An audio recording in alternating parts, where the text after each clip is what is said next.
इतना तो घर में राशन नहीं आता, उससे कहीं ज्यादा डिटर्जेंट पाउडर का खर्चा है। इसकी शादी करवा दो, शादी। जाए अपने घर में ही करे काम, फिर चाहे घर के कपड़े धोने हो या पूरे गांव के। हाँ ठीक बोल रही हो, देखता हूँ मैं कोई लड़का। वो दिन भी आ जाता है जब विभा को देखने लड़के वाले आ जाते हैं। लड़की मुझे अच्छी लगी। होने वाली सास कहती है, बेटी अगर कुछ पूछना है तो पूछ लो। वैसे तो हमारी लड़की बहुत ही शर्मीली है, जो बोल दो वो मान लेती है, इसे क्या पूछना होगा। अरे कैसी बात कर रही हो माँ, मुझे इन लोगों के घर रहना है, सवाल तो कई है। हाँ हाँ बेटा पूछ लो ना, क्या पूछना है। आप लोगों के घर कपड़े कौन धोता है? सास का मुंह बन जाता है।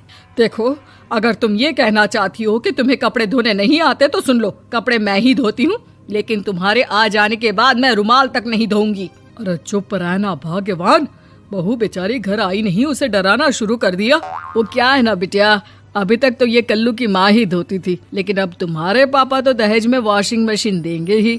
तभी विभा की माँ बोल पड़ती है, सवाल भी पूछा तो क्या। वैसे भाई साहब, मशीन की तो फिर भी कपड़े धोने की कैपेसिटी होती है। मतलब जो बिटिया दे रहे हैं ना विभा, इसे कपड़े धोने का बहुत शौक है। ये आप लोगों के क्या, आस पड़ोस गांव मोहल्ले सबके कपड़े धो दे और उफ तक ना करे। बाहर देखा नहीं आपने कितने कपड़े सूख रहे हैं, सब हमारी बिटिया ने ही तो धोए हैं। बस भी करो ना माँ, शर्म आ रही इतनी तारीफ सुनकर।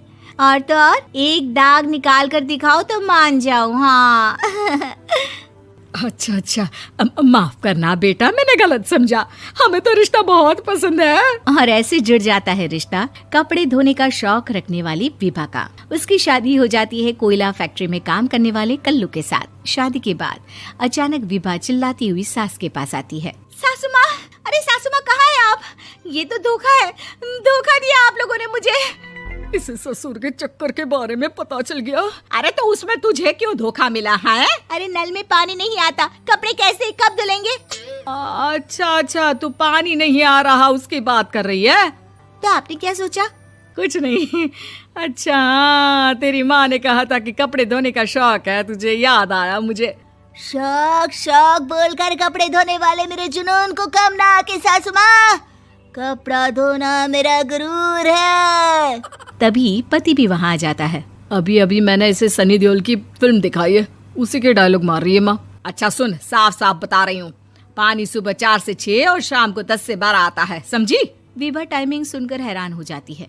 ये क्या भूतों का मोहल्ला है? सुबह 4 बजे उठकर कौन कपड़े धोता है? 4 बजे टंकी में पानी जाता है, फिर सारा दिन धोना ना, किसने मना किया? अरे कैसी बात कर रही हैं? 200 लीटर की टंकी में कितने कपड़े धो लूंगी मैं, सुबह ही उठ जाऊंगी मैं। अब क्या था, विभा सुबह 4 से लेकर रात के 12 बजे तक कपड़े ही धोती रहती। एक रोज सास पड़ोस से निकलकर कहीं जा रही होती है कि साथ वाली कहती है, हाँ कल्लू की माँ, जरा ये बताओ कि 2 साड़ी है, 2 ब्लाउज और एक पेटीकोट और एक नाड़े वाला लंबा कच्छा। हाँ तो? अरे तो क्या, कितना लोगी धुलाई ये बताओ। धोबन दिख रहे हैं हम क्या? हमारे पति सरकारी नौकरी से अभी रिटायर हुए हैं और बेटा सुपरवाइजर है कोयला फैक्ट्री में। धोबन समझ रखा है हमें? हाय रे कल्लू की अम्मा, माफ कर दो, वो तो मोहल्ले में यही सब बता रहे थे कि तुमने बहू को कपड़ा धुलवाने के काम में लगा दिया है। सास को पड़ोसन की बात सुनकर गुस्सा आ जाता है। वो घर पहुंचती है जहां घर के बाहर ही इतने सारे कपड़े सूख रहे होते हैं जितने कि किसी धोबन के घर पर। अरे ओ कल्लू की दुल्हन, बाहर निकल। माँ जी यहीं आ जाओ, बाथरूम में चादर धो रहे हैं हम। अरे अभी हम धोते हैं, तुमको बाहर निकलो। ये आस पड़ोस वाले बोल रहे हैं कि हम बहू से कपड़े धुलवा कर उसे कपड़ा धोने वाली बना दिए हैं। अरे छोड़ो ना माँ जी, किन लोगों की बातों में आती हो? आस पास के लोगों का तो काम ही होता है कि वो किसी तरह सास बहू को लड़ा दे। बहू सारे घर के कपड़े धोती है, ये क्या कम है? बोलिए।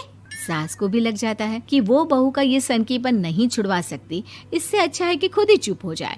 एक रोज सास और बहू मंदिर जाते हैं, जहाँ सास की साड़ी वहाँ खड़ी भीख मांगने वाली से मिलती है। माँ जी क्या बात है, आपकी साड़ी उस भिखारन से कितनी मिल रही है ना? हाँ देखो तो दोनों की साड़ी मिल रही है। क्या बात है कल्लू की अम्मा, तुम खुद को तो अफसर की बीवी बताती हो और ऐसी सिंपल सी प्लेन साड़ी पहनकर घूमती हो। सिंपल और प्लेन नहीं है ये साड़ी। तो क्या सोने के धागे से फूल बने हैं? कुछ भी सासू माँ, कुछ भी। हाँ बने थे इस साड़ी में सोने के धागे से फूल।